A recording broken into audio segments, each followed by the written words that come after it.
হবে? বলছে হুজুর আপনি এগুলো ভালো কাজের স্বপ্ন দেখেননি, এগুলো হলো আল্লাহ সহ আরাম, এমনি এমনি খেপালে ধরবো তো এগুলো স্বপ্নের কোনো দাম নেই। স্বপ্নে মানুষের ট্রেন কখন টাকার কাছে গেল, হ্যাঁ স্বপ্ন কোনোদিন কোনো বাস পর্যন্ত ঘরের উপর দিয়ে করতে করতে করতে পারে নেমে যায়, নামে নামে না। কিন্তু কি হয় আমাদের স্বপ্ন এগুলো ঘটে না, হাজার টাকা ঘুরে গিয়েছে, এগুলো হলো আজগাল আলাম, যা কথা কথা বলার দরকার নেই। এরা বলছে হুজুর এগুলো স্বপ্ন কাজের না, এগুলো হলো ফালতু স্বপ্ন, চর্চা হয়ে আছে এমন সময় এই ছেলেটা চলেছে। কি হয়েছে, কি করবে তুই এই জুয়ান ছেলেগুলো কি বুঝিস, তোর নাক ভাঙিয়ে শুনতো তো তাও কি হয়েছে, বলে এই মাত্র স্বপ্ন দেখেছে। এরা কি বলছে যে আজগাল আলাম, কিছু আছে আমাকে একটু টাইম দাও। কি করবি টাইম দিয়ে? জেলখানার গেট খুলো, জেলখানার ভিতরে যাবো। তো তুই জেলে ঢুকবি? জি না, ওখানে দরকার আছে। জেলের গেট খুললো, জেলের ভেতরে চলে গেল। ইউসুফ নবীর সামনে বসেছে, আর বসার পরে তখন এইরকম স্বপ্ন দেখেছে রাজা, এই স্বপ্নের কোনো ফল আছে কি? রাজা ইউসুফ জেলের ভিতরে বসে বসে, আমি হলে তো পয়লা সকাল এটাই করতাম, কোনটা হবে 9 বছর আগে ভুলে গেছি, তোকে 1 লাখ কিন্তু আল্লাহর নীতিতে ভুলে যাওয়া মানুষের উপরে কলম চালাতে হবে না। হযরত ইউসুফ চুপচাপ ওই কথাটা না তুলে বলছে, কি দেখেছে সেই দেখেছে। হযরত ইউসুফ বলছেন 7টা মোটা মোটা গাইতে 7টা পাতল পাতল গাইতে গিলে খেয়ে নিল। এর মানে হলো তোমাদের সামনে 7টা বছর এমন আসতে চলেছে যে 7টা বছর তোমাদের ফসল পানি কিছুই হবে না, তোমরা কাহাখালিতে ডুবে থাকবে। আবার 7টা বছর তোমরা ফসল পানি ভালো করে মারবে, আর মেরে মেরে মেরে মেরে পুরো ঘর বাড়িকে ভর্তি করে নেবে। তারপরে আবার 7টা বছর তোমাদের সামনে এমন আসবে তোমরা ফসল পানি কিছুই করতে পারবে না, ফসল হবে না, ফসলগুলো পড়বে মাঠের ভেতরে, কিন্তু ফসল তোমরা মেরে ছেড়ে ঘরে ওঠাতে পারবে না। 7 বছর ফসল হবে আর 7 বছর ফসল হবে না, যে জমি রেখেছিলে সেই তোমরা খাবে। আবার ওই শীষের ব্যাপারটাও তাই, তোমরা 7 বছর ফসল মারবে আর 7 বছর শুকনো শুকনো ফসলকে তোমরা এমনি এমনি ঝাড়বে আর এমনি এমনি কাটবে, কোনো লাভ তোমাদের হবে না। তারপরে আল্লাহ রাব্বুল আলামিন আসমান থেকে বৃষ্টি নাযিল করবেন। 14 বছর পরে তখন তোমরা আবার খুশহাল হবে, তোমাদের দেশে আবার খুশহালি ফিরে আসবে। জবাবটা শোনার পরে ফিরে চলে গেল। আর যাওয়ার পরে বাদশাকে ডেকে বলছে, হুজুর আপনার বেতন খাতা যেগুলো নওকর ছিল, আলেম ছিল, তারা জবাব দিতে পারেনি, আমি আপনার জবাব নিয়ে আসলাম জেলখানার ভেতর থেকে। কে জেলখানার ভেতরে আছে? তো যে নজওয়ান ছেলেটাকে 9 বছর আগে আপনি জেলের ভেতরে পুরেছেন, সেই ছেলেটা কি বলেছে? তো 7 বছর ফসল ভালো হবে, তারপরে 7 বছর আর ফসল ভালো হবে না, অনেক দুঃখ দুর্দশার মধ্যে দিয়ে জীবন কাটাতে হবে। গুজরাটি ওয়ার্ডে কোনটা ঢুকে আছে। আর এই কথা শুনে পরে বাচ্চা বলতে হবে এত সুন্দর কথা আর এত সুন্দর ফল, যে ছেলেটা বয়ান করতে পারলো সে ছেলেটাকে কি দোষে জেলখানাতে ধরে রেখেছিলেন। 9 বছর পরে জেল থেকে ছাড়া পেয়েছে, তাও এখনো আলোচনা করেনি এই জায়গাটাতে যত তাফসীর জায়গা দেখছি, চোখের সামনে যত রকমের তাফসীর ভাসে, কোনো একটা তাফসীরে লেখা নাই যে একবার একটা চড় মারতে চাইলেন, একবার লাগতে চাইলেন, একবার বলেন কেন কি আমার আলোচনা করলি না। সবই আম্বিয়াদের একই ফর্মুলা, রাগের উপরে কলম চলবে না, আল্লাহ রাব্বুল আলামিন নবী বলে দিয়েছেন, আর আল্লাহর পক্ষ থেকে বিধান এসেছে চলবে না তো চলবে না। কখনো হযরত ইউসুফ আলাইহিস সালাতু ওয়াস সালাম আবার নতুন ফ্যাকড়া খাড় করে দিলেন, কি বলে? জেলখানা থেকে ছুটবো তো দোষ ঘাড়ে নিয়ে ছুটবো না দোষ মুক্ত হয়ে ছুটবো, কোনটা? রাজাকে বলো না। দোষ ওই যে দোষ লাগিয়েছে কে? রাজার বাড়ি ওই জুলাইখা বলেছিল এমনি করে আমার কাপড় ধরে এনেছে, সেই দোষে আমি জেল খাচ্ছি। এখন যদি ওই দোষী আমার ঘাড়ে থেকে যায় তাহলে বাড়িতে আমি জেল থেকে বের হব না। যাও তো মালিককে আগে বললাম। মালিককে কি আবার কি বলছে? জনাব আসামি জেল থেকে বের হতে চায় না। কি বলছে? বলছে সেই 9 বছর আগেকার কথা, আমি যেই দোষে জেলের ভেতরে এসেছি 9 বছর সময় কেটে গেল, এরপর ঘটনাটা কি? আমি কি সেই দোষের দোষী হয়ে আছি না দোষটা অন্য কাউরি আছে, এইটা আগে জানবে, তারপর সে জেল থেকে বের হবে। বাড়িতে যখন বলছে কি রে তোরা তো হাতবাজি করেছিলি, চক্কর চালাচ্ছিলি, তো ছেলেটা খুশি কি খুশি নয় না তোরা খুশি, তো কি বলিস কি কথাটা? ওর বিবি আগে বলছে হাশা লিল্লাহে, আরে কি বেটি ছেলে, আরে আল্লাহর কসম খেয়ে বলছি, আল্লাহর কসম খেয়ে বলছি স্বামীজি 9 বছর আগে যে ঘটনা ঘটেছিল সবই বানোয়াটি ঘটনা, এর যারাও সত্য নয়, এর অতি পরিমাণে সত্য নয়। ইন্নাওয়াজাদনাহু মিনাস সাদিকিন, ছেলেটা একেবারে ন্যায্যবাদী, ছেলেটা একেবারে সত্যবাদী, ছেলেটা আমার দিকে কোন নজরে তাকায়নি। আনাল্লাযী রাওয়াতুহু আন নাফসি, আমি হলাম ওই হতভাগ বেটি ছেলেটা, আমি নিজে থেকে কলকাঠি মেরেছিলাম আর ছেলেটাকে ফুসলিয়েছিলাম নিজের কাছে টানার জন্য। যখন ওকে ফুসলাতে পারিনি তখন আমি নিজের ভাষাতে বলছি ওয়াইলাম ইয়াফআল মা আমরহু, সে যদি এটা কাজ না করে দেয় আমি যেটা ওকে করতে বলছি লাইয়াসজুনান্না, তাহলে তোকে জেলে ভরবই ভরবো, তোকে জেলে ভরবই ভরবো, ওয়ায়াকুনান্নু মিনাস সাগিরিন, এবং তোকে ছোট লোকের পর্যায়ে নামাবো। যে যদি খাঁটি তো বড় লোক হয়ে থাকবি না, লাঞ্ছিত হয়ে যাবি, বেইজ্জত হয়ে যাবি। আমি কসম খেয়ে বলেছিলাম, আর তোমার সঙ্গে যখন আমি চক্কর চালালাম, আমি বিবি হয়ে আর তুমি আমার স্বামী হয়ে আমার ধতবাজি করতে পারলে না, তুমি ছেলেটাকে জেলে দিয়ে দিলে। ছেলেটা কিন্তু আসলে দোষী নয়, আমি হলাম জগমের দোষী। 9 বছর পরে দোষ স্বীকার করছে জুলাইখা। তারপরে হযরত ইউসুফ গেট থেকে বেরিয়ে চলে এলেন। আসার পরে আসলেন তো কেমন দাগ ধাব্বাহীন, আমার কোনো দাগ নাই শরীরে, আমার কোনো ধাব্বা নাই শরীরে। আচ্ছা যদি কিয়ামতের দিন আপনারা আল্লাহ তাআলা এরকম একটা প্রশ্ন করে দেন, হাজি তোমরা জালসা শুনেছিলে তো তোমরা বহিয়াছিলে? হ্যাঁ বলুন, কেউ তো বহিয়া না। আপনারা কি জবাব দিবেন? শুনেছিলাম, শোনার পরে মানিনি কেন? এখানে একটা হাদিস আছে যে আল্লাহ রাব্বুল আলামিন বলেছেন রুকিয়াল কালামাল সালাসিন, 3টা মানুষের উপর আমি কলম চালাই না। একটা ছোট ছেলে, একটা বাচ্চা ছেলের কোনো অপরাধ হয়ে যেতে গেল, ওকে জেল হবে না, ফাঁসি হবে না, চট থাপড় কিছু মারা যাবে না। আর একটা ছেলে কি পাগল হয়ে গেছে, পাগলে বলে নাকি আর ছাগলে খায় নাকি? পাগল যত বড় ভুল করুক না কেন, পাগলের কোনো বিচার হবে না। আর একটা কথা, শুয়ে থাকা মানুষ যদি অন্য অপরাধ করে তাহলে শুয়ে থাকা মানুষের হবে কোনো সময় চলবে না, ওকে কোনো সাজা দেওয়া যাবে না। এটা আল্লাহ রাব্বুল আলামিনের নবীর সহিহ হাদিস। আপনাকে যদি কিয়ামতের দিন জিজ্ঞেস করে, এই তুমি তো 3 ঘন্টা করে ওয়াজ শুনেছিলে একটা মুরগি, তুমি বলো তুমি নাবালক ছোট ছেলে ছিলে, তুমি যে এরকম হয়ে চলে এসেছো, একটা কথা মানো না, শোনো না, জানো না, তাহলে তুমি নাবালক হয়ে বলেছিলে? না, আমি তো 64 বছর বলেছি। তুমি কি খ্যাপা ছিলে? যেন আমি খ্যাপা ছিলাম না, তুমি একটা চড়িয়ে খাওয়া লোক ছিল তুমি, তাহলে আপনার রেহাইটা কি দিয়ে হবে? আপনি ঘুমিয়ে মরে গেলেন, যে আপনি জবাব দিবেন আল্লাহ তাআলাকে ঘুমিয়ে মরে গেছি, কি জবাব হবে? কি জবাব হবে? ছোট ছেলের উপরে বিচার চলে না। বসে চড়ে অবস্থাতে মার কোলে চড়া আছে ছোট ছেলে, আর শীতে বসে আছে এক বড় লোক, তো বড় লোকটার মাথায় গোল ফেলে গেলি চুল নেই, হাঁকা। তো ছেলে আজকাল 19-20 তো এইসব টেকনিক্যাল যুগে পয়সা হয়তো নিয়ে বুকে করি, ছেলেটা আমার বলছে মাকে একটা চুল ছাড়া দেখেছি, উপরে এরকম করে মুরগি ঝুড়ির মতন করে ছেড়ে রেখেছে, আর পাশের দিকে একটা বেয়াল করা আছে।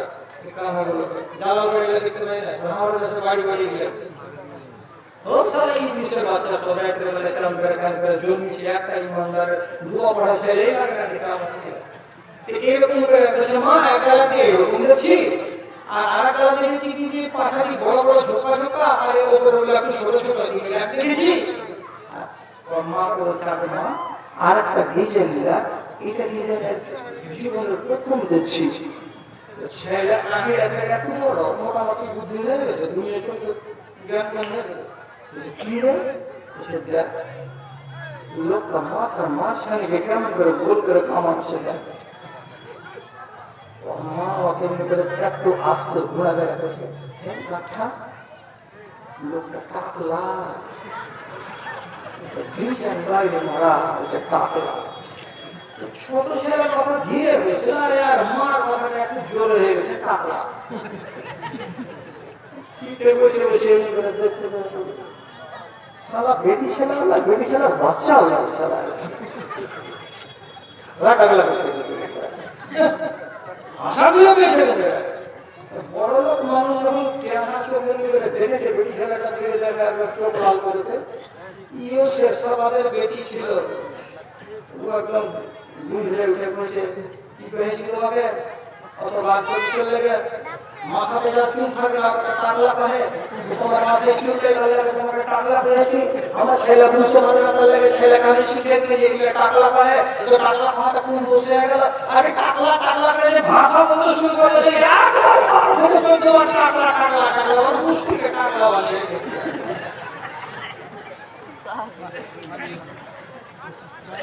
জোর হাত করে কয়েছে ভূত হামারি হয়েছে মুখে তালা মার আর করিস না। ছোট ছেলে ভুল ভুল কি ধরা যাবে? ভুল ধরা যাবে না, আপনি রেহাই পাবেন না।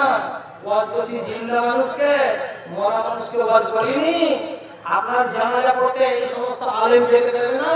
যদি ভুল বলি তো আমাকে আগে বছর ডাকিয়েন না এখানে ওয়াজ করতে। নিজের নামাজটা পড়ে দিতে পারলেন না, আর খুব ভরা আসে বসে আছেন যেমনি মরবো জালালগড় মসজিদে গুমরা মসজিদে করবে। আসসালামু আলাইকুম, দক্ষিণ মাথা সাবরের বেটা জয়েদ আলী বলে গেছে ইন্না লিল্লাহি ওয়া ইন্না ইলাইহি রাজিউন, মাটি হয়ে গেল 2:30টার সময় চলে যায়। ইমানদার বললে কষ্ট হবে, আর কষ্ট হতে গেলে ইন্না লিল্লাহ বলতে হবে। আর কসম আল্লাহ বলছি, যদি একটা বেনমাজ মরে যায়, মরে যাওয়াতে তোমার কোন পর্যায়ে হুড়া লাগলো তুমি ইন্নালিল্লাহ পড়তে গেলে? কে বললো তোমাকে ইন্নালিল্লাহ পড়ো? তুমি জানো যে সারা মত মারা গেল, তো মত ঘর মারা গেল তুমি ইন্নালিল্লাহ পড়বে কেন? হাদিস বলছে এটা মাতাল ফাজির ইয়াস্তারিহু মিনহুল আনাম। কোন যদি চামার লুচ্চা লব্বর মদ খোর তার খোর গাঁজা খোর যদি মরে যায়, তাহলে ও যেমনি মরবে আর মরার খবর বলির গরু আগে জানতে পারবে। আর ওর গরু বলে একজন আরেকজনকে হাম্বা কি হয়েছে হে চাচা, তোর হাম্বা মরে গেছে। গরু গরুকে খবর দিবে, গাড়া গাড়াকে খবর দিবে, কুকুর কুকুর খবর দিবে। আর এরা খুশি হবে কি যে একটা দুনিয়ার বোঝা একটা আল্লাহর নামক হারাম মারা গেছে। এরা আনন্দিত হচ্ছে হারাম মারা যাওয়াতে, আর আমি আনন্দিত হই না। আমি বরং কি বলছি ইন্না লিল্লাহি ওয়া ইন্না ইলাইহি রাজিউন মুশকিলে পড়ি। আর একটা কথা, কোন একটা বেনামাজি, কোন একটা মদখোর, কোন একটা সুদখোর যদি প্রকাশ্য সুদখোরি করে, গুন্ডাবাজি করে, ধান্দাবাজি করে মরে থাকে, আল্লাহর কসম খেয়ে বলছি তার জন্য যাতে যারা এক নম্বর ইমানদার হাজী গাজী মাওলানা যারা তাহাজ্জুদ পড়ে লোক, ওইরকম লোক তার জানাজায় যাবে না, যাবে না, যাবে না, যাবে না। কিসের তো ইন্না লিল্লাহ? মাফে বসে আছে বুড়ি, ওর পরিবার বালিকে বলে করো আছে মা, তোরা পয়রা পাতলা দিয়ে দিস ছেলেকে গোসল লাগাতে গেলে পয়রা পাত দিতে হয়। গোসল পাত দিতে হয় না কি মাইয়া কেজে পানিতে গোসল লাগাতে হয়, সেই পানিতে কি দিতে হয়?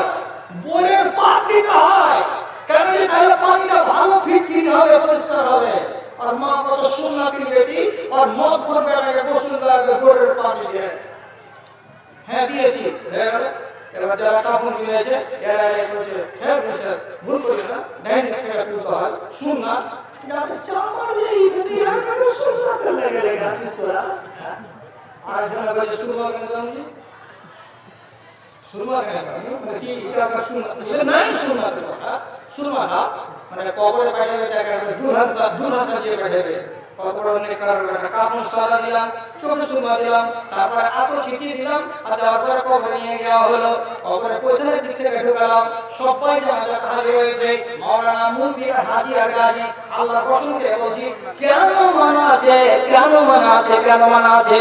এই জন্য মানা আছে যে আপনারা যদি 40 জন লোক, আপনারা যদি নেককার আল্লাহওয়ালা দিনদার পরহেজগার 40টা লোক যদি কোন একজন মাইয়াকে জানাজায় যায় আর যাওয়ার পরে দোয়া করে, তাহলে ওই লোকগুলোর সুপারিশে আল্লাহ রাব্বুল আলামিন কবুল করে নেন। তাহলে আপনি 40 জন লোক আপনার মতো জানাজাতে গেলেন, যাওয়ার পরে কার জন্য দোয়া করবেন? আল্লাহুম্মা ফিরলাহু, আল্লাহ ওকে মাফ দাও, ওয়ারহামহু, ওকে রহম করে দাও, আল্লাহ ওকে এই বাড়ি থেকে ভালো বাড়ি দাও, আল্লাহ এই বাড়িখান থেকে ওকে ভালো বাড়ি দিয়ে দাও, এই দাও আর সেই দাও বলে আপনি দোয়া করবেন। আপনি তো জানেন যে এটা গুন্ডা, এটা সান্ডা, এটা পান্ডা, জানার পরে একটা ফাসিকের নামে আপনি কোন মুখ নিয়ে দোয়া করবেন আল্লাহর কাছে? আর আল্লাহ তাআলা বলেন আমি মুমিন মুসলমান যদি 40 জন দোয়া করে তাহলে তাদের সুপারিশ কবুল করা হয়। তা আপনি কেমন মুসলমান হলেন যে জানা সত্ত্বেও একজন ফাসিকের জন্য আল্লাহর কাছে যাচ্ছেন, জানাজার নামাজ পড়ে তার জন্য দোয়া করে নিতেন?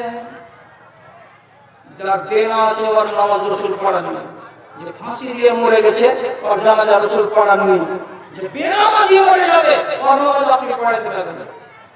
আপনি কেন যাবেন? গ্রামের যারা অন্যান্য আর আছে মুশরিকগুলো আছে, গ্রামে ভালো করে দোয়া যাবে এই সব কি ভালো দোয়া কি করবে বললে? এমনি করি যে কি পাওয়া যাবে 19-20 করে দেওয়া করে দিয়ে দাও আমার দিয়ে ভাই আই। এর থেকে বেশি পাওয়ার হকদার নয়। ওয়াসুরাসি কাকে জিন্দা লোককে নিজের নামাজটা করে দিতে পারলেন না। একটা হাদিসের কথা শুনুন, সাবিত আল বুনানি বলে একজন সাহাবী, সাবিত আল বুনানি বলে একজন সাহাবী, হাদিসটাতে লেখা আছে শেষখানে ইসনাদুহু জাইয়িদুন, এই হাদিসটার সনদটা ভালো। কি হাদিস? উনি বলছেন যখন আমার মরণের টাইম চলে এল তখন আমি যেমন মরছি দুনিয়ার লোক ওই রকম মরে। মরবার কালে আপনি কি করেন? মাকে ডাক, বাপকে ডাক, ভাইকে ডাক, বাড়িওয়ালিকে ডাক। দশ কথা বলি, টাকা মাপ দাও এগুলো বলি, আপনি টাকা দিয়ে দিও এগুলো বলি, দুলালির মহা লেখা কামিও না এগুলো বলি। আমরা দুনিয়ার কথা বলি। এই বাজারে যখন জান দিতে বসেছে, টাইম চলে এসেছে, তখন দোয়া করছে আল্লাহ তাআলার কাছে, আজনবী দোয়া। কি দোয়াটা করছে এবার শুনুন। মরা মানুষের কথা বলছি, মরতে যাচ্ছে এমন মানুষের কথা বলছি, দোয়া করছে আল্লাহুম্মা ইন কুনতা আ'তাইতা আহাদান সালাতাহু ফি কবরিহি ফাআতনিহা। হে রব্বে কারীম, আমার আগে কোন মানুষ যদি মরে গেছে আর কবরে চলে গেছে, তো কবরে হিসাব নিকাশ হয়ে যাওয়ার পর তাকে যদি তুমি নামাজ পড়ার অনুমতি দিয়ে থাকো, তাহলে আমি তোমার একজন বান্দা, আমি মরে যাওয়ার পরে আমাকে যখন দাফন কাফন করে চলে আসবে, আমার হিসাব যখন হয়ে যাবে তখন মুনকার নাকিরের পক্ষ থেকে আওয়াজ আসবে, নাম কানা আমাদের আরুস, তুমি ঘুমিয়ে যাও। এমন করে ঘুমিয়ে যাও নতুন জামাই আর নতুন বউ যেমন ঘুমিয়ে যায়, ছিটকিনি লাগিয়ে দেয়, ওদেরকে কেউ চেতন করাতে যায় না, ওদেরকে কেউ ডিস্টার্ব করাতে যায় না। নতুন বেটি নতুন জামাই যেমন ঘরে যায় সুখের নিদ্রাতে তারা ঘুমিয়ে যায়, ওই রকম তুমি ঘুমিয়ে যাও। তখন আমি আল্লাহর ফেরেশতাদেরকে ডেকে বলবো, ও ফেরেশতারা আমি ঘুমাবো না, আমার ঘুম যাওয়ার ইচ্ছা নেই, কি তুমি চাও? বলছে আল্লাহ আমি কবরের ভেতরে এবার আমি দাঁড়িয়ে যাব নামাজে, আমি নামাজ আরম্ভ করে দেব, 2 রাকাত 2 রাকাত 2 রাকাত 2 রাকাত 2 রাকাত 2 রাকাত আমি নামাজ চালাবো। কতদিন নামাজ চালাবো?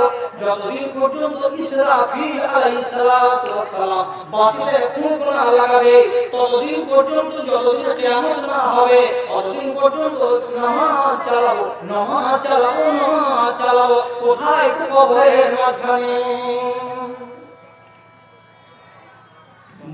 মরার পরে আল্লাহর কাছে তামান্না করছে যে তখন নামাজ পড়বো। আরে জিন্দা পাটাকে নামাজ পড়াতে পারি না, মরার পরে নামাজ নাই। হযরত আলী একদম সহি কথা বলে গেছেন, কি কুনু আবনা আল আখিরা ওয়ালা তাকুনু আবনা আদ দুনিয়া। তোমরা দুনিয়ার বেটা হও না, আখিরাতের বেটা হও। তোমরা দুনিয়ার ছেলে হও না, আখিরাতের তোমরা ছেলে হও। আল-ইয়াউমা আমালুন ওয়ালা হিসাব ফাকাদ হিসাবুন ওয়ালা আমাল। আজকের দিন আমল চালাও, আমল চালাও, তোমার হিসাব নেওয়ার কেউ নাই, তোমার হিসাব নেওয়ার কেউ নাই। যা করবে করে যাও, যা করবে করে যাও, কেউ হিসাব নেবে না, কেউ হিসাব নেবে না। আর গাদাম আগামী কাল তোমার কাছে হিসাব চাওয়া হবে, তখন আমলে তোমার টাইম দেওয়া হবে না। কালকে হবে হিসাব, আমল হবে না, আজকে হবে আমল, হিসাব হবে না। আল্লাহ রাব্বুল আলামিন নিয়ম করে দিয়েছেন এটাই। এখন আমল চালিয়ে যাও, আমল চালিয়ে যাও, হিসাব করতে হবে না। কালকে তোমাকে হিসাব লাগবে, আমল চলবে না। কবরে নামাজ পড়তে পারবে? কবরে নামাজ পড়তে পারবে কেউ? কেউ নামাজ পড়তে পারবে না। তবে আম্বিয়াদের কথা আলাদা। আম্বিয়ায়ে কেরামদের রিপোর্ট, আম্বিয়ায়ে কেরামদের স্বভাব ওদের আলাদা। আল্লাহ পাকের নবী মুহাম্মদুর রাসূলুল্লাহ সাল্লাল্লাহু আলাইহি সাল্লাম নিজে বলেন, আমি বাইতুল মুকাদ্দাসের সব ঘটনা তোমাদেরকে শোনাচ্ছি। আর শোনাতে শেষ করে তিনি বললেন, আমি যখন প্যালেস্টাইনে গেলাম তখন নবী মুসার কবরের গোড়া দিয়ে গত হইলাম। কি দেখলাম? বলছে রাআইতুহু ফি কবরিহি কায়িমুন ইউসাল্লি ইনদাল কাসিবে। বাইতুল মুকাদ্দাস মসজিদ থেকে 4 বার যদি ঢিল ছুটা যায়, 4 বার যদি পাথরের উপরে ছুটা যায়, তো যত দূরে যাবে ততখানি দূরে মসজিদ থেকে অতটা দূরে নবী মুসার কবর আছে। একটা পাথরের একটা মাটির ঢিলার কাছে, একটা রেতের একটা বালির ঢিবির কাছে আছে কবরটা। আর আমি দেখতে পেলাম নবী মুসা কবরের ভেতরে দাঁড়িয়ে দাঁড়িয়ে তিনি নামাজ আদায় করছেন, তিনি নামাজ আদায় করছেন। আম্বিয়াদের কথা আলাদা আর পাবলিকের কথা আলাদা। আপনি যদি মরে গেলেন তো আর কিয়ামত শুরু হয়ে গেল। ভালো তো ভালো জান্নাতি জিন্দেগি পেয়ে গেল, আর কালো তো রেয়ালা শুরু হয়ে গেল। আর এই লোকটা কি বলছে আল্লাহকে, যদি তুমি কাউকে দিয়ে থাকো আল্লাহ তো কবরে আমাকে নামাজ পড়ার ব্যবস্থা করে দিয়ে একটা মুসাল্লা দিয়ে আর যদি একবার করে ও তো শুরু করে দিয়েছি কবরে নামাজ শুরু করবো, একদম কিয়ামত পর্যন্ত নামাজ চালাবো। আরে তোরা জিন্দা, তোরা একটা নামাজ পড়াতে পারি না? আর এই মুর্দা, আর এই মরার পরে আল্লাহর কাছে নামাজ পড়াতে নামাজ আয় করে। তোকে যদি কাল প্রশ্ন করে কিয়ামতের মাঠে, তুই কি খেয়াপা ছিলি? এতটি বছর পরে তুই কি খেয়াপা ছিলি? নামে না মরলি কেন? কি জবাব হবে? আপনি যদি বলেন যে ভাই ঘুমিয়ে থাকা মানুষের কথা বললাম হাদিসে, যে কোনো মানুষ যদি ঘুমিয়ে থাকে আর ঘুমাতে ঘুমাতে যদি আর কোনো ভুল ভাগ হয়ে যায়, কি ভুল? নামাজই ছুটে গেল। কয়টা ছুটলো? মাগরিব ছুটে গেছে, নামাজ পড়েনি। কেন? নিদ পড়ছিলাম। এশারও নামাজ ছুটে গেছে। কেন ছুটে গেছে? নামাজ পড়তে পারিনি। কেন পারিনি? যে ঘুমিয়েছিলাম। তোমার রাসূল চলবে না। কেন চলবে না? রাসূল বলছেন রাসূলের কথা ছাড়া আর কথা আমাদের চলবে? ফামান নামা আনহা আও নাসিয়াহা ফালিউসাল্লিহা ইযা যাকারাহা। কোন মানুষ যদি ভুলে যায় কিংবা ঘুমিয়ে যায়, তো যেমনি তুমি জাগবে তেমনি তুমি নামাজ আদায় করে নেবে। তোমার ভুলটাকে আল্লাহ রাব্বুল আলামিন ভুল লিখতে চাইছেন না, ভুল লিখতে চাইছেন না। এবার যে মগ ভেজে কি জবাব দেবে কিয়ামত আল্লাহকে? এই সলমান ছোড়ার সাথে চলাতে আর এই এজাবুলের সাথে আমি সাপ ধরাতে, এই দুজনেই আমার এরকম সর্বনাশটা করেছে। রেহাই পাওয়া যাবে? এই কথাটা বলে কি সেদিন বাঁচা যাবে? যদি তুমি ফাঁক খুঁজে থাকো, আল্লাহর সঙ্গে বলে দিও এরা এই কাজ করিয়েছিল আমাকে, ও রাস্তা আল্লাহ তাআলা বন্ধ করে দিয়েছে আগে থাকেই। যেমনি সেদিন এই কথাটা দেখবে চোখের সামনে বিপদ, তখন আওয়াজ দিয়ে আগেই বলবে। আল্লাহ কোরআন বলে দিচ্ছে, ইয়া ওয়াইলাতা লাম আত্তাখিয ফুলানান খালিলা। হায় রে আমার দুঃখ রে, আমি এইটা ছেলেকে আর এইটা ছেলেকে বন্ধু না বানিয়ে যদি উমুকের বেটাকে বন্ধু বানাতাম, যদি উমুকের বেটাকে দোস্ত করতাম, তাহলে এই ছেলেগুলো আমাকে মদ খাওয়াতে নিয়ে যেত না, এই ছেলেগুলো আমাকে জুয়া খেলাতে নামাতে যেত না।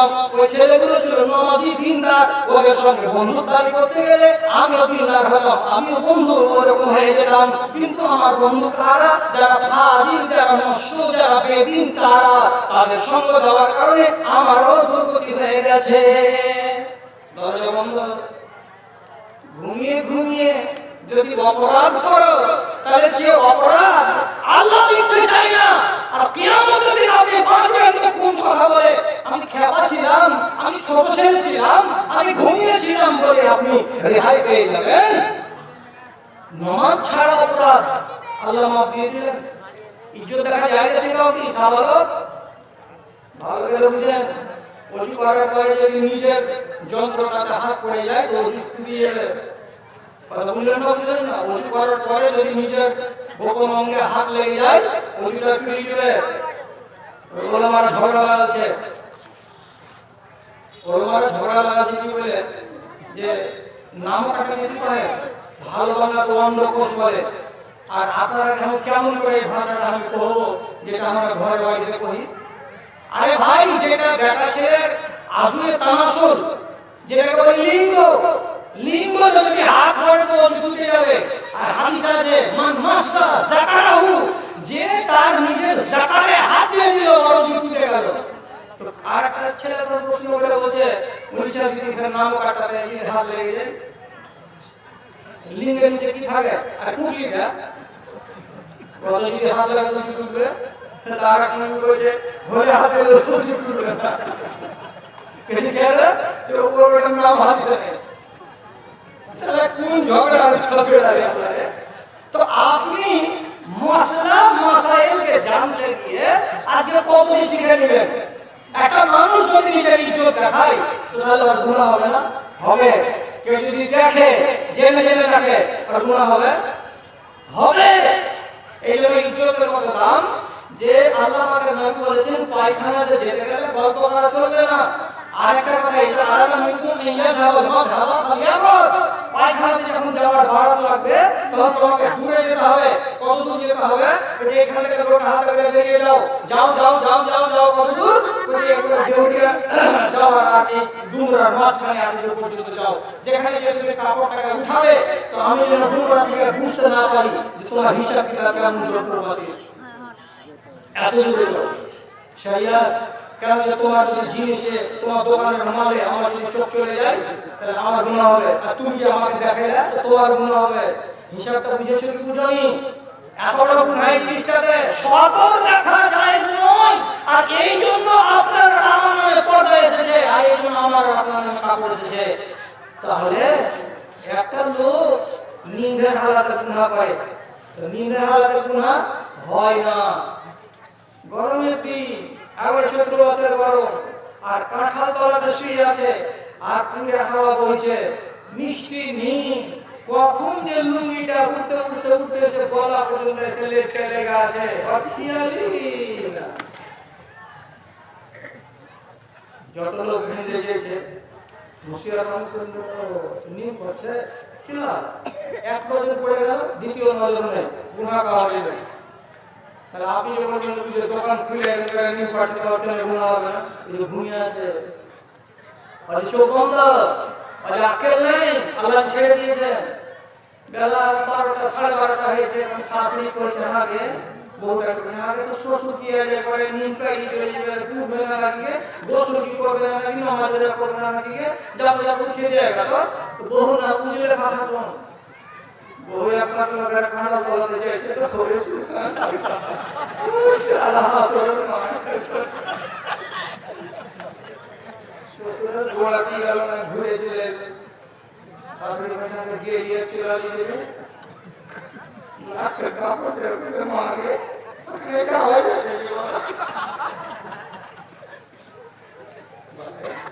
কি হয়েছে শাশুড়ি দিয়েছে তো দেখছে এই হালাতে আছে চক্করা কাপড় কাটা গেলে নামি দিয়েছে একটা জোরে মুতা দিয়েছে দেখো নিম পাড়া তো ভাঙ ধরে না পারো না কি আমাকে রেনে করে তুমি নিম পাচ্ছ তখন কি হয়েছিল যা হয়েছিল ধরি বলছিল তুমি ছাড়ো উপস্থিত গুনাহ করেছে কিসের জন্য বেরিয়ে পড়ছিল নিন্দের উপর আল্লাহ তাআলা কিছুই চলবে না। আর একটা লোক জবরদস্তি করে এই সিগারেটটা খাবি না দুধ জুতা খাবি এমন জায়গা আপনি পড়ে গেছেন যে যদি সিগারেটটা মুখ না লাগায় তাহলে দুধ জুতা খাইতে হবে 10,000 সামনে এমনই জালেমের হাতে পড়ে গেছেন আপনি। একটা চলে এসেছিল এক জায়গা দিয়ে গাড়ি ধরে নিয়েছে 10 টাকা দাও দুর্গা পূজাতে বড় বড় চোখ করে দেখছিলাম দুর্গা পূজাতে টাকা দেবো না টাকা দে টাকা যদি না দে গাড়ির দরজাকে খুলে টাকাও দিবে 3-4টা থাপ্পড় দিবে কি করবেন? এটাকে বলা হয় মুকরে আর এটাকে বলা হয় ইকরাহ। তখন দিলটাকে ঘেন্না করে দেবে ঘেন্না করে টাকা 10টা দিয়ে দেন 10টা টাকা সিগারেট টানতে বললো তো জান বাঁচাবার জন্য সিগারেটটা টেনে দেন, শর্ত হলো কি কালবহু মুতমাইনুন বিল ঈমান, তোমার অন্তরটা যদি সাফ থাকে ইমানের দিক দিয়ে আর মনে মনে বলছো মালিক আল্লাহ, আমি সিগারেটে মুখ লাগাতে যেতাম না কিন্তু ভয়ে লাগালাম যদি না করি তাহলে আমাকে মারবে, মার খাওয়া চাইতে এটা করে দেওয়া ভালো, তাই জন্য আমি এটা করলাম। এটাকে বলা হয় ইকরাহ, এটাকে বলে জবরদস্তি। জবরদস্তি যদি কেউ পাপ করিয়ে দেয় তাহলে মানে গুনাহি খাই যাবে না। জবরদস্তি হাদিসে আছে একটা লোক চলে যাচ্ছে হাঁটতে মাররা আলা সালামে কওমিন, একটা গ্রাম দিয়ে যাচ্ছে, যে গ্রামে মাঝখানে একটা দেবীর ঘর করা আছে, দেবীর ঘরের সামনে 4-5টা ছেলে খাড়া আছে, একটা দাড়িওয়ালা মুসলমান চলে যাচ্ছিল, ওকে দেখেছে, দেখে তো বলে আমাকে খোদাকে কিছু দিয়ে দাও। বলছে কি দেবো? কিচ্ছু নেই পকেটে আমার দেওয়ার মতো।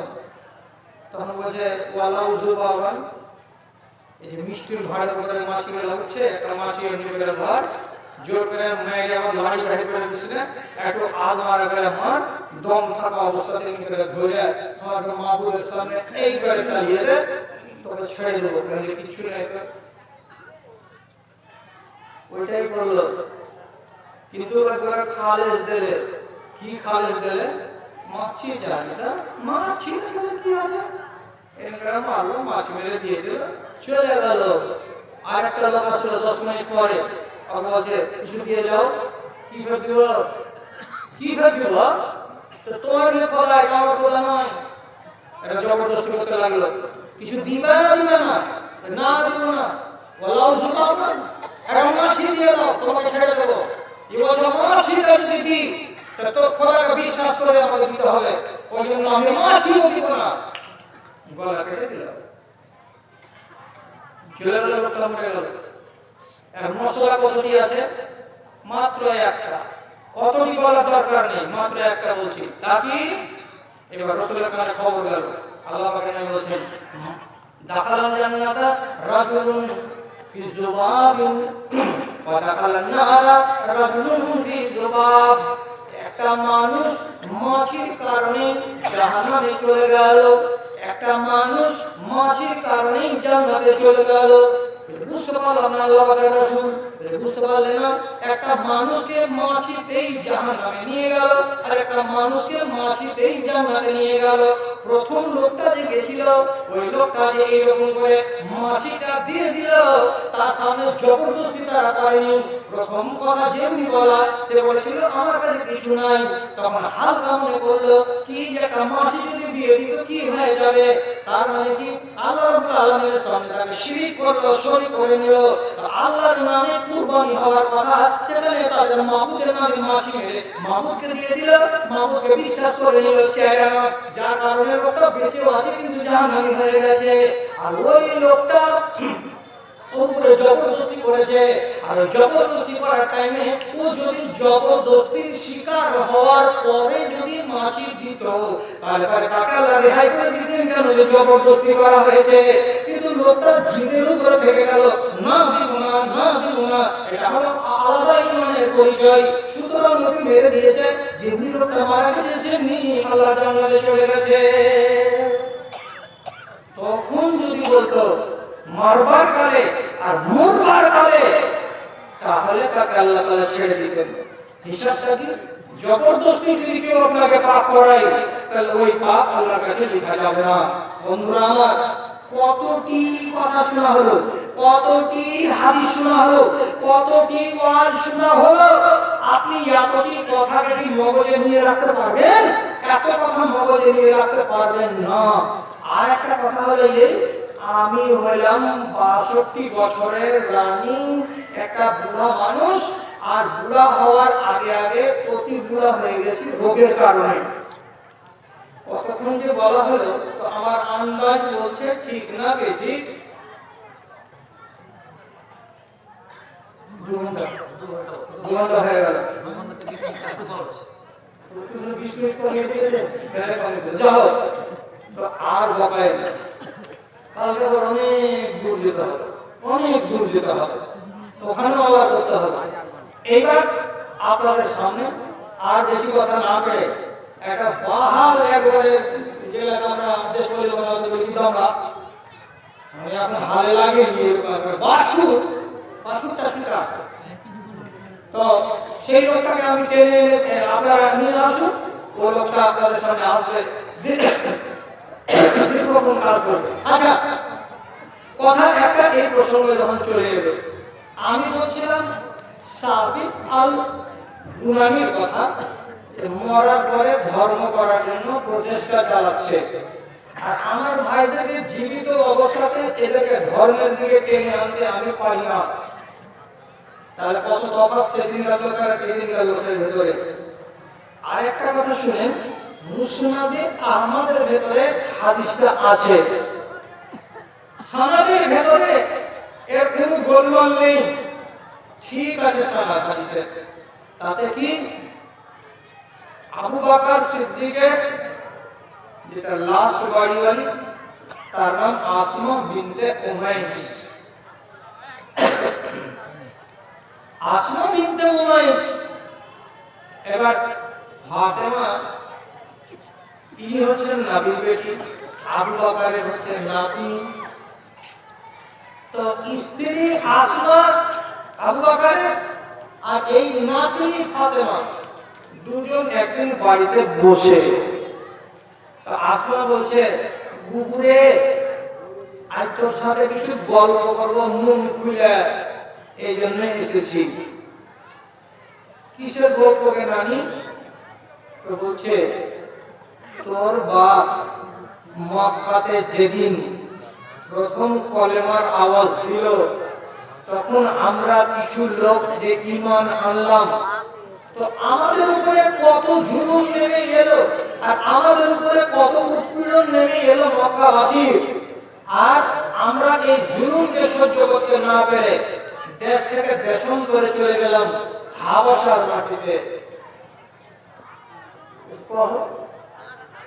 তো সে যুগে উঠে চড়ে যাওয়া, রেগিস্তান, আবার একটা নদী পার হওয়া, তারপর নিজের জন্মভূমিকে ছেড়ে দিয়ে পরের জমিতে গিয়ে পরের দেশে গিয়ে থাকা, ওখানে গিয়ে আবার মাসকে মাস সময় কাটা, কত কষ্টের এগুলো ঘটনা একটা বেটি ছেলে সহ্য করেছে।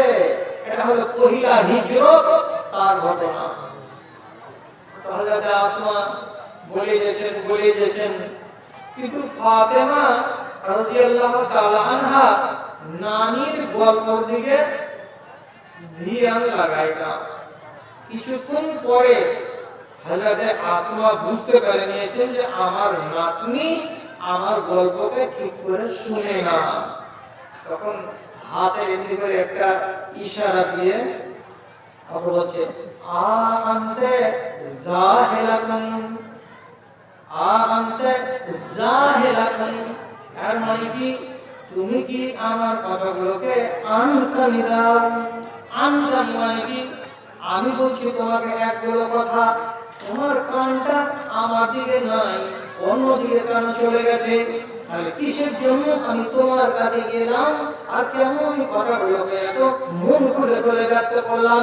তুমি যদি নাইবা শুনবে তো গোড়াতেই বলতে, নানি আমার তোমার গল্প শোনার টাইম নাই, আমি তোমার কাছে আসতাম না, আমি তোমাকে গল্প শোনাতে লাগতাম না। একটু বেজ্জতি হলো না যে আমি কাহানি গাইতে বসেছি দুঃখে ইসলামের ইবতেদায়ী যুগে, আর তুমি আমার কথাতে কান পাতো না। তখন হযরত ফাতেমা নিজের নানির কাছে সাফাই দিতে বলছে, নানি তোমার ওইগুলো গল্প কি শুনবো, নিজের মাথাটা আমার ভারী হয়ে আছে এক চিন্তায়। তো মানুষ কথা বলে না যে কি দেখবো, তো ঠিক ঘুরা উঠছে মোদি।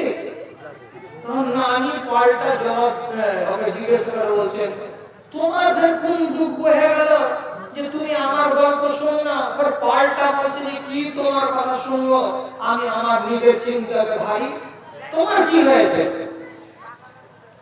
ফাতেমা বলছে নিজের নানিমা, আমার আব্বা যেদিন মারা যায়, দম যাওয়ার কিছুক্ষণ আগে আমার মুখটাকে এইরকম করে খিঁচে নিজের দিকে টেনে নিয়েছিলেন এবং আমার কানে আমার বাপ মুখ লাগিয়ে আমাকে বলেছিলেন, এরে বেটি ফাতেমা, আমার কবরে চলে যাওয়ার পর আমি ছেড়ে গেলাম কতটি মানুষ, আদিকে রেখে গেলাম, দুটা নাতিকে রেখে গেলাম, আর একটা তোমার বোনকে রেখে গেলাম, আর এই যে আমার ৯টি পারিবারিক এইগুলোকে আমি রেখে গেলাম। এর ভেতরে আমার মরার পরে সর্বপ্রথম যে মানুষটা আমার পরিবার থেকে মরবে এবং কবরে আমার সাথে দেখা হবে, সেই মানুষটা কে তুমি জানো? কে সেই লোকটা তুমি জানো? তোমার স্বামী নয়, তোমার বেটারও নয়, তোমার নয় এটা মা বলো কেউ নয়, বরং আমার মরা অতি পরে তাড়াতাড়ি তোমার সঙ্গে আমার দেখা হবে, মানে আমার মরার পর তুমি আমার পরিবারের লোক প্রথম মারা যাবে, আর বেশি দেরি হবে না, বেশি দেরি হবে না, খুব তাড়াতাড়ি মারা যাবে। নানিকে হিসাব দিয়ে বলছে, নানি 6 মাস তো হয়ে গেল আবার মারা, আবার মারা যে 6 মাস হয়ে গেল, আর আমি যে এতদিন বেঁচে আছি, তো তাড়াতাড়ি কাকে বলে? আমি তখন মরে যাব। তাহারে বাবু মরে তো যাবি, তোর মাথা কেন ভারী? বাপের সাথে দেখা হবে কবরে, এটা সুন্নাতে এই আল্লাহ পাকের রাসূলের হাদিস থেকে প্রমাণিত। তুমি মরা বাপের সাথে ওই জগতে দেখা করবা, তোমার আব্বা তোমার সাথে দেখা করবে, দুনিয়ার হাল হকিকত জানবে, এটা তো আনন্দের কথা। তো তোমার মাথা ভারী হলো কেন? তো ফাতেমা বলছে, মাথা ভারী আমার এই জন্য হয়নি, মাথা ভারী হলো কোন কারণে? কারণটা হলো এই কি কারণ? বলছে, আমি যতদিন জীবিত আছি ততদিন কোনদিন কোন মানুষকে আজনবীকে আমার চেহারাটা আমি দেখাইনি, আমি কোনদিন আমার সারাটা শরীরকে ঢাকা ছাড়া কোনদিন আমি নিজের গাকে খুলে আজনবীর সামনে দাঁড়াইনি, আমি যে কোনদিন যখন তখন ঘ্যাটের মতো হয়ে এই গ্রাম আর ওই গ্রাম আর এদিকে আর ওদিক ঘুরে বেড়াইনি, আমাকে লোকেরা চেনে না, আমাকে লোকেরা জানে না, আমাকে জীবনে কোনো মানুষ মুখ খোলা দেখেনি, আমি কাউকে দেখি না, আমি কাউকে চিনি না, কিন্তু নারীরে যেদিন মরে যাব, মরে যাওয়ার পরে আমাকে গোসল দেওয়া হবে, গোসল দেওয়ার পরে আমাকে কাফন পরাবে, কাফন পরানোর পরে আমার শরীরে 3 জায়গায় 3টা বাঁধন লাগাবে, পায়ের দিকে বাঁধন দেবে, পেটের উপরে একটা বাঁধন দেবে, মাথার উপরে একটা বাঁধন দেবে, কাপড়গুলো ঢিল থাকবে না, কাপড়গুলো শান্তিয়ে দেহের উপরে লাগিয়ে দেওয়া হবে। আর ওই হালাতে যখন আমি তাঁবুতে শুয়ে থাকবো, তখন যদি আজনবী লোক এসে আমার কাফনটা পরানো গাটাকে দেখে, তো আন্দাজ পেয়ে যাবে লোকেরা ফাতেমাকে আজ কাফনের ভেতরে রেখে দিলাম।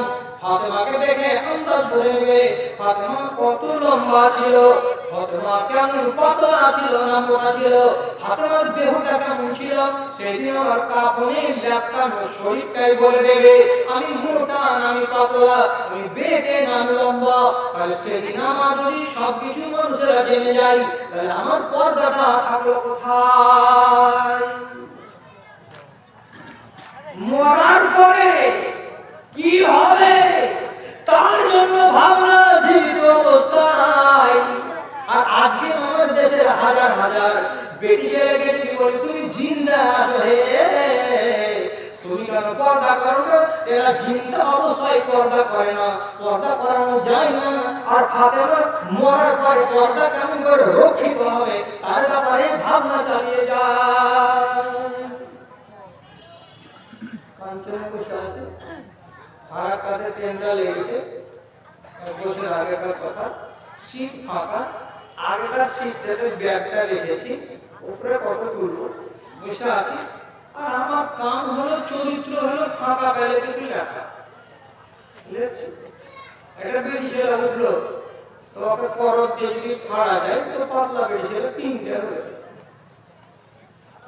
ওকে দেখে আমি ব্যাগটা চটপটে ধরে নিজের দিকে টেনে নিলাম। মেয়ে ছেলেটা বসলো, তো বসার আগে আমাকে বলছে ব্যাগ দিয়ে দিয়েছ, আমি বলছি যে ফাঁকা ছিল, বলছে ব্যাগ রাখা যায় তো, আমি বলছি কি কোন মুখের নাকের খুবই বসে কত জায়গা আছে সব ছেড়ে দিয়ে আমার ব্যাগের কাছে কেন লাগলো ব্যাগ কেন সরি নিচে বসলো বসার পরে একটু বলো হুকুম দিবে যে পাকুড় যাবো বিয়ে খেতে না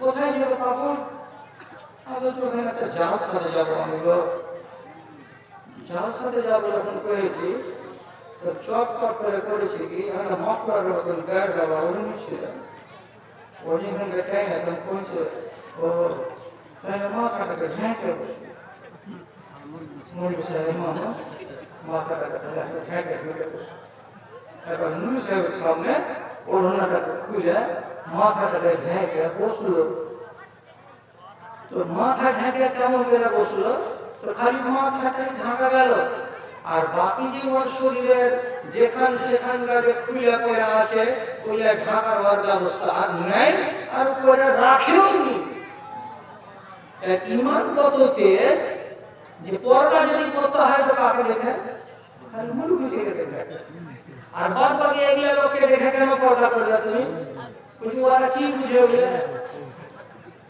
এরা বুঝে না এই জন্য মেয়ে ছেলের পর্দা নেই না হলে ভান্ডারিতে বসে বিয়ে পেয়েছে না আজনবী বেটা ছেলের সামনে মুখামুখি বসে এইটা ডুবরাতে নাই কিন্তু আমাদের দেশে বিয়ে খেয়ে দেখে আলু বেটা ছেলে গো কোথা গায়ে কোথা বাড়ি বিয়ে খেতে এসে আর একটা বেটি ছেলে সিটের সামনাসামনি বসে এই বড় বড় এবারে গরুর মতো ছুটছে আর লোক মধ্যস্থার ভগবানে হাত করে ঢালছে কিঞ্চিত পর্যন্ত লাজ লেহাজ কিছুই লাগে না দেখে মনে হচ্ছে এটা আমার স্বামী আর মহিলা দেখে ওই মনে হচ্ছে একটা মার পেটের ভাই স্বামীর সামনে পর্দা নেই আর মার পেটের ভাইয়ের সামনে পর্দা নেই আর হযরত ফাতেমা মরার পরে পর্দা যাবে তার জন্য পেরেশান আছে নানির গল্প শুনে না তখন হযরত আসমা বলছেন ঠিক আছে একটা কাজ করি রবি সাআত্তাখিযু লাকে খাশাবান আমি তোমার জন্য নাকি রে চারখানা জঙ্গল থেকে ডাল কেটে আনবো কত বড় বড় ডাল এই এক হাত লম্বা ডালগুলো কেটে এনে রাখবো যেদিন তুমি মরে যাবে সেই দিন তোমার কাফনটাকে ওই তাবুতে যখন রাখা হবে তখন তাবুতের চারপাশে এমনি করে চারখানা ডালকে বেঁধে দেবো আর বেঁধে দেওয়ার পরে তার উপরে একটা চাদর চাপিয়ে দেবো আর চাদর যদি চাপিয়ে দেওয়া যায় তাহলে ডান দিক থেকে বাম দিক থেকে তোমাকে কেউ দেখতে পাবে না এটা টপ্পর হয়ে যাবে এটা হাউদাজের মতো হয়ে যাবে আর এটা যদি করে দিই তো কেমন হয় হযরত ফাতেমা শুনলেন আর শোনার পরে বলছেন বারাকাল্লাহ আল্লাহ তোমার ধ্যান ধারণায় বরকতে নানি এমন কাজ করে দিতে পারো হযরত ফাতেমা যেদিন মারা গেলেন সেদিন ফাতেমার তাবুতে সর্বপ্রথম আরবের ইতিহাসে হযরত ফাতেমার ওই লাশের চার কোণায় এমনি করে খুঁটি দেওয়া হলো আর খুঁটির উপরে চাদর টাঙিয়ে টক্কর বানিয়ে দেওয়া হলো আর সেই হালাতে তাকে কবর পর্যন্ত নিয়ে যাওয়া গেল পর্দার ব্যাপারে হেফাজতকারী আজ সৌদি আরবের মাটিতে লাইভ দেখবেন মদিনা মসজিদ থেকে প্রত্যেক টাইমে 4টা-5টা করে লাশ বেরোয় মক্কার মসজিদ থেকে প্রত্যেক টাইমে 4টা-5টা করে লাশ বেরোয় লাশগুলো দেখতে পাবেন একগুলো প্লেন চক্র করে শোয়ানো আছে আর তার উপরে কাপড় চাপা আছে আর একগুলো দেখতে পাবেন তার উপরে একটা কাপড় চাপানো আছে সবগুলোতে কাপড় চাপানো নেই আপনি বুঝে নিবেন দূরে থেকে দেখেই যার উপরে কাপড় চাপানো নেই এটা বেটা ছেলের লাশ আর যার উপরে আলাদা করে এক্সট্রা একটা কাপড় চাপানো আছে এটা বুঝে নিতে হবে এটা মেয়ে ছেলের লাশ এর পর্দায় হেফাজত করার জন্য এই যে তরিকাটা চালু হয়েছে তো আজ পর্যন্ত চলে আসে মহিলা ব্যক্তি যাকে কাপড়ের মতো করে ঘিরে মাটি দিয়ে কবর পর্যন্ত নিয়ে যাওয়া হয়েছে তিনি হলেন হযরত ফাতেমা আর দ্বিতীয় ব্যক্তি যাকে ওইরকম টপরে করে কবর পর্যন্ত নিয়ে যাওয়া হয়েছে তিনি হলেন হযরত যায়েনব রাদিয়াল্লাহু তাআলা বন্ধুরা কত কথা হলো বাঁচি আবার মুলাকাত হবে আবার কথা হবে আজকের মতো ইতি টানছি আর আল্লাহ দিয়েছে এই ইবারের কথাটা মিলে গেছে যে কোনেতে যা ঘড়ি ঠিক গেছে 500 টাকা দেন তুমি চলো জলদি আর নুরুল ইসলাম তাড়াতাড়ি করে স্টেজে এসো নুরুল ইসলাম তাড়াতাড়ি করে স্টেজে এসো আমায় দাও চলবে মেয়ে ছেলে থেকে 1800 টাকা 8000 টাকা আর কামে দিয়েছে তারপর মাসুদ ছেলেটার নাম আচ্ছা এই দান এলো মেয়ে ছেলের পক্ষ থেকে আলহামদুলিল্লাহ। আমার ব্লক থেকে প্রোগ্রাম অফিসার 5000 টাকা দিয়েছে। প্রোগ্রাম অফিসার ব্লক থেকে কি বলে কত 5000 টাকা আমার হাতে 11.5 আর ওখানকার লোক 11,500 টাকা দিয়েছে আলহামদুলিল্লাহ। এটা একটা